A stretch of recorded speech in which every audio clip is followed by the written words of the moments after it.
Bismillahirrahmanirrahim. Assalamualaikum warahmatullahi wabarakatuh. Alhamdulillahirrabbilalamin. Wabihi nasta'in wa ala umuri dunya waddin. Wassalatu wassalamu ala asrofil anbiya'i wal mursalin wa ala alihi wa sahbihi ajma'in, amma ba'd. Yang kami hormati Ibu Intan Nur Azizah MPD sebagai pengampu mata kuliah Sejarah Kebudayaan Islam. Tak lupa kepada teman-temanku yang insya Allah dirahmati oleh Allah Subhanahu wa Ta'ala. Puji syukur kehadirat Allah Subhanahu wa Ta'ala yang telah melimpahkan rahmat dan hidayahnya kepada kita semua. Tak lupa sholawat serta salam selalu tercurahkan kepada junjungan kita Nabi Agung Muhammad SAW yang kita nanti-nantikan syafaatnya di yaumul kiamah kelak. Kami dari kelompok 12 Sejarah Kebudayaan Islam yang terdiri dari saya, Nindi Apriliani sebagai moderator, Ma'ruf Hidayatullah sebagai materi 1, Rizkon Aflah Kusuma Warzaki sebagai materi 2, dan Ismiatun Hasanah sebagai materi 3. Kami akan mempresentasikan hasil diskusi kami dengan materi yang berjudul Tarekat sebagai basis pembentukan kebudayaan Islam Panginyongan. Baik, untuk mempersingkat waktu kepada para pemateri, saya persilahkan. Pengertian tarekat. Tarekat atau thoriqoh merupakan sebuah istilah yang merujuk kepada aliran-aliran dalam dunia tasawuf atau sufisme Islam. Secara bahasa berarti jalan atau metode yang ditempuh para sufi dalam menjalankan ibadah, zikir, dan doa. Ritual ibadah itu diajarkan seorang guru sufi kepada muridnya dengan penuh kedisiplinan. Menurut Al-Jurjani, Ali bin Muhammad Ali bin Ali 740-816 Masehi, Torekot ialah metode khusus yang dipakai oleh salik atau para penempuh jalan menuju Allah Subhanahu wa Ta'ala melalui tahapan-tahapan atau muqamat. Tujuan utama sebuah tarekat tasawuf adalah menekan hawa nafsu, sebab hawa nafsu kerap menjadikan manusia jauh dari Tuhan. Sejarah tarekat.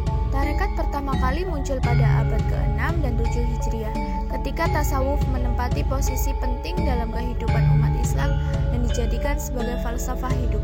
Pada periode ini, tasawuf memiliki aturan, prinsip, dan sistem khusus, sedangkan sebelumnya tasawuf dipraktikkan secara individual tanpa adanya ikatan satu sama lain.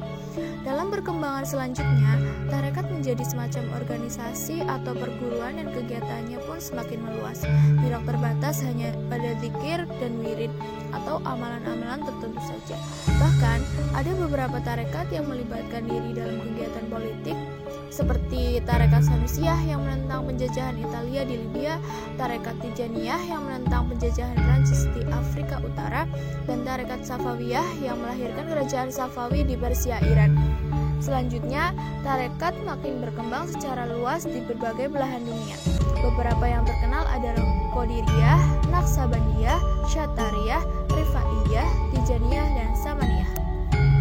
Tarekat tertua di Banyumas. Syatariyah adalah salah satu tarekat tertua di Banyumas. Pusat penyebarannya di sekitar daerah Pasir atau Kecamatan Karangulas. Tarekat Syatariyah diperkirakan berasal dari dua sumber, yaitu dari Pamijahan Tasikmalaya, Syekh Abdul Muqyi, dan Buntet, Cirebon, Jawa Barat. Pada masanya, tarekat Syatariyah melahirkan satu varian tarekat lokal yang disebut tarekat Akmaliyah atau Kamaliyah. Tarekat Akmaliyah mengajarkan wahdatul wujud, manunggaling kawula lan gusti. Sejak akhir abad ke-19, tarekat Syatariyah telah kehilangan popularitasnya di kalangan masyarakat Banyumas. Hal ini karena Syatariyah yang cenderung sinkretik dan memiliki penerimaan luas pada masyarakat petani tradisional.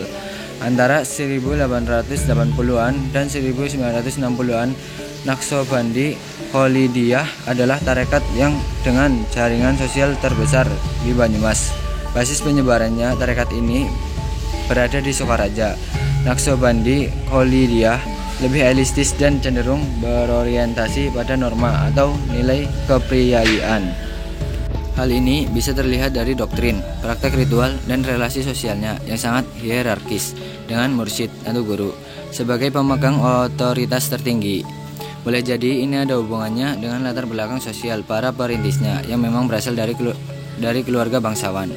Penyebaran pertama tarekat ini, Syekh Muhammad Ali, adalah keturunan keempat Pangeran Diponegoro, seorang bangsawan dari Kesultanan Yogyakarta.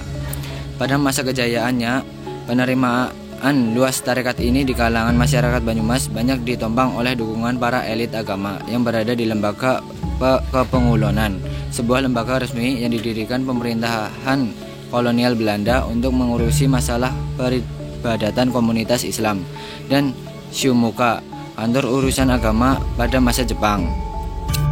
Kehidupan keagamaan masyarakat Banyumas dari sekitar 42 murid yang ada di Banyumas sekarang ini, lebih dari separuhnya adalah mursyid Syahidillah. Diperkirakan pengikut mereka berjumlah sekitar 50.000 orang. Jaringan sosial Syahidillah Banyumas bahkan termasuk yang paling penting di Indonesia karena Habib Lutfi bin Yahya melacak genealogi pengetahuan dari tarekat Syahidillah di Banyumas, yaitu Kiai Abdul Malik putra Syekh Muhammad Ilyas Shokarja.